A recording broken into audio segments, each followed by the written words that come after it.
At least 42,175 have been killed and over 98,000 others injured in Israel's occupation attacks on Gaza since last October.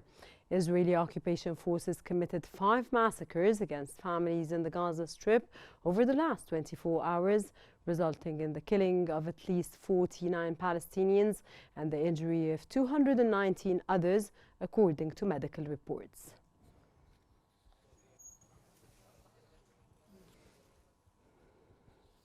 The Israeli occupation forces have renewed their orders for Palestinians in northern Gaza to leave their homes and shelters. Israel's military spokesman told people to leave parts of Gaza's Sheikh Radwan neighborhood and other areas in and around Jabalia. In a post on X, he asked people to head south to Mawasi, a packed area in southern Gaza designed by the military as a humanitarian zone.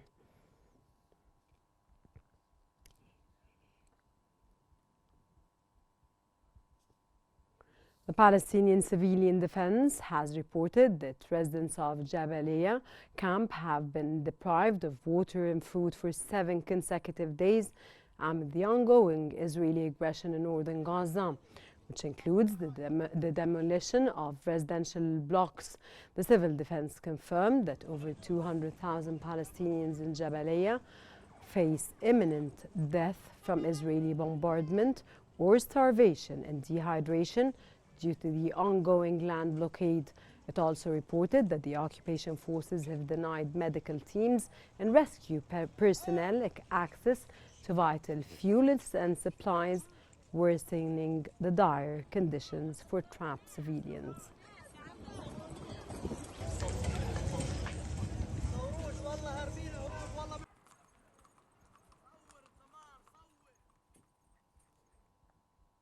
Palestinian media have reported that the Israeli occupation forces have demolished residential buildings west of Palestinian side of Rafah in southern Gaza. Israeli airstrikes also targeted the El Mawasi area in the Palestinian side of Rafah, alongside intense artillery shelling on the eastern parts of Khan Yunis in southern Gaza.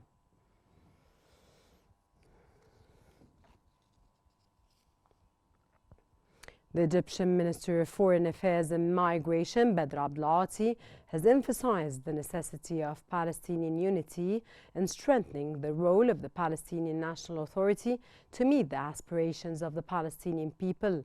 During a meeting with a delegation from the Palestinian Fatah movement led by Mahmoud El-Alul, the deputy chairman of the movement, Abdel-Ati reiterated Egypt's rejection of plans to displace Palestinians and attempts to separate the West Bank from Gaza.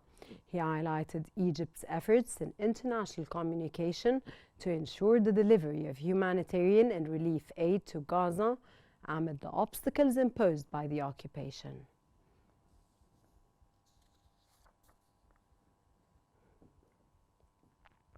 Jordanian Foreign Minister Ayman Safadi has urged the United Nations Security Council to lift Israelis' immunity and immediately ban arms sales to the country.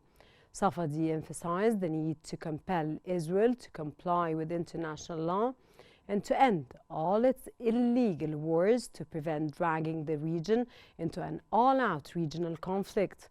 He noted that the occupation will not cease its crimes unless Israeli Prime Minister Benjamin Netanyahu and his extremist ministers are held accountable.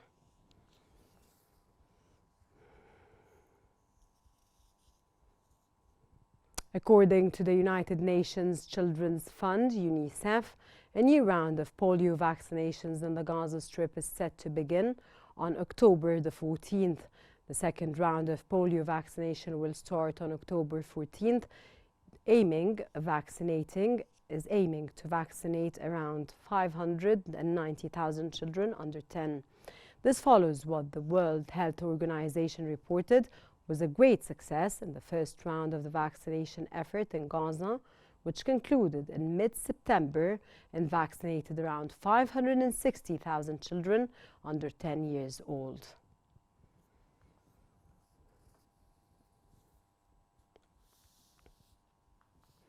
United Nations officials have voiced concerns that an Israeli offensive and the evacuation orders in northern Gaza might affect the second phase of the polio vaccination campaign set to start next week. In Gaza's north, the Israeli occupation forces have been pursuing an offensive in recent days, sending its troops into Jabalia, the largest of Gaza's 8 historic refugee camps, as well as the nearby town of Beit Hanun and Beit Lahia. 3 attempts by the UN Health Agency and partners to assist the evacuated patients from northern Gaza hospitals have been thwarted this week. Which is to implement a successful second round, particularly to ensure that, and then to Shifa and diseases. This brings us to the end of our news bulletin. Here's what we have been covering. The National Dialogue Conference titled Defending Lebanon kicks off under the invitation of the Lebanese Forces Party.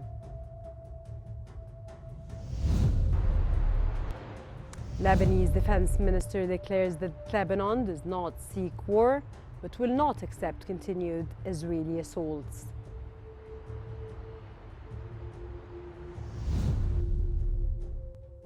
Egyptian Foreign Minister Badr Abdulati emphasizes the necessity of Palestinian unity to meet the aspirations of the Palestinian people.